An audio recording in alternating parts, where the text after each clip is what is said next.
Okay, here's how we run our live sites. So we all know how to hit preview and preview the thing, and we can always, open it in a new window. This is Derek's site that he's working on. But what we want to be able to do is run it and come down here and find the URL. Unfortunately, all we had to do before was just do that, and it would be a URL right here, and it would work.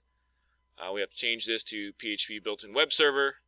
Then if we hit run, it'll give us this, but then it won't work. We have to go into our security settings. So click on the V up here, manage EC2 instance. We need to find the network security settings. So over here in network and security, click security groups. Click on the one we're working on. Come down here to inbound. We need to add one, so hit the edit button. Click add rule. Custom TCPIP. Come over here to the port range, 8080. This pretty much covers everything. Hit save. And go back to your web page. I'm just going to hit stop and I'm going to hit run again just in case. Make sure you got PHP built-in web server. Now, unfortunately, we still just can't click on this because HTTPS runs like 443 or something, the port. So I'm just going to copy this text. I swear that if you click on it and then hit copy, it doesn't work, but you can try that.